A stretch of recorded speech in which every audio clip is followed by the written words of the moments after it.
JJ का chapter 268 आने के बाद तुम्हारे मन में ये सवाल तो जरूर आया होगा कि क्या यूटा अभी भी गोजो के शरीर में फंसा हुआ है या फिर वो अपने बॉडी में फिर से लौट चुका है। एंड एक और चीज, चैप्टर के एंड में हमें यूजी, नोबाडा और मेगुमी को एक साथ बैठकर चिल करते हुए दिखाया गया। तो ये सीन कितने दिन बाद का होगा आफ्टर डिफीटिंग सुकुना। तो आज की इस वीडियो में हम इन्हीं टॉपिक्स पर चर्चा करेंगे। So let's roll the intro.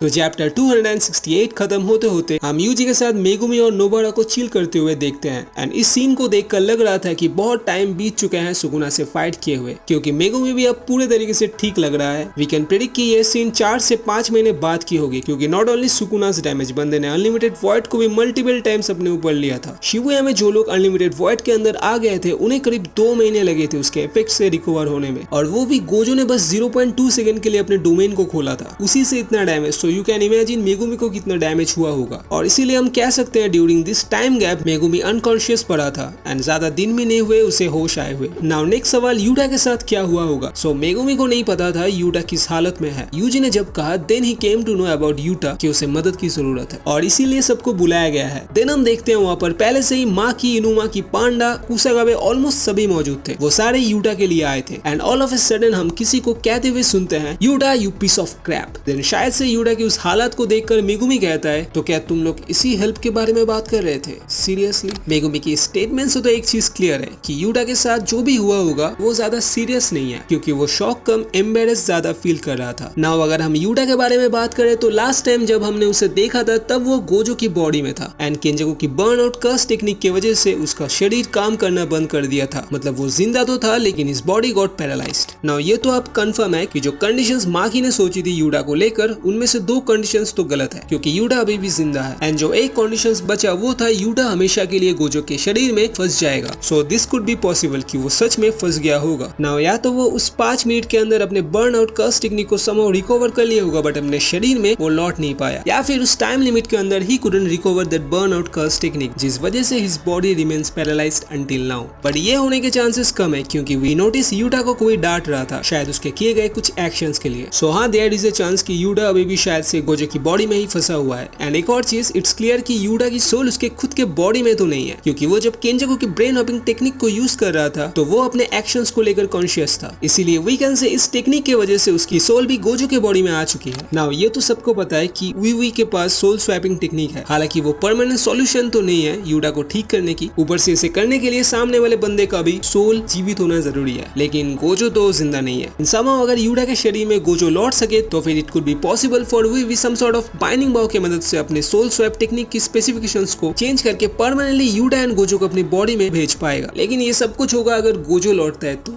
Anyways, second theory ये है, I am not sure about this, but जो आवाज हमने सुनी थी in the end of chapter 268 वो शायद गाकुगान जी की होगी, क्योंकि तुम सब जानते हो प्रोफेसर यागा ने मरते वक्त कर्स कॉर्प्स को कैसे यूज करना है वो गाकुगान जी को बता कर गए थे। तो मे बी शायद वो उसी टेक्निक की मदद से यूटा की सोल को किसी इनएनिमेट कर्स कॉर्प्स में डाला हो। एंड जो लोग इस टेक्निक के बारे में नहीं जानते हैं उनको बता दूं कि इस प्रोसेस में किसी भी बॉडी के फिजिकल इंफॉर्मेशन को लेकर सोल इंफॉर्मेशन को रिप्लिकेट किया जाता है एंड देन उसे किसी बेजान चीज में डाला जाता है। पर दिक्कत यह है कि उसके अंदर अपनी कोई कर्स्ड एनर्जी नहीं होगी और ना ही कोई सेल्फ अवेयरनेस। वो बस एक पपेट जैसा होगा जो कि अपने स्पेसिफाइड टास्क को पूरा करेगा। ये तो रहा नॉर्मल कर्स कॉर्प्स बनाने का तरीका। लेकिन अगर पांडा जैसे कॉर्प्स बनाना है तो उसके लिए तुम्हें 3 कॉम्पैटिबल सोल लगेगा along with that physical information, जो कि तुम्हें कर्स कॉर्प्स के कोड में डालना पड़ेगा ताकि ये तीनों सोल एक दूसरे को ऑब्जर्व करके स्लोली स्टेबलाइज हो सके एंड फाइनली एक कर्स कॉर्प्स बन सके जिसके अंदर खुद की सेल्फ अवेयरनेस होगी। And now point to be noted, इस फुल प्रोसेस को होने लगभग 3 महीने लगते हैं एंड जो सीन हमें दिखाया गया है वो भी 4 से 5 महीने बाद की है। तो शायद वो सारे मिलकर गाकुगान जी के पास जा रहे थे टू हेल्प गाकुगान ji with something. So I don't know क्या होगा क्या नहीं, there are so many possibilities, but या लेट मी नो तुम्हें क्या लगता है यूटा के साथ क्या हुआ होगा। आज के इस वीडियो को यहीं पर एंड करते हैं। नेक्स्ट वीडियो जेजे के पर नहीं बल्कि ड्रैगन बॉल काकुमे पर होगी। सो नोटिफिकेशन बेल को ऑन कर देना एंड जिन लोगों ने सब्सक्राइब नहीं किया है तो भाई कर दो यार। तो चलो गाइस, मिलते हैं नेक्स्ट वीडियो में। Till then take care, Tata.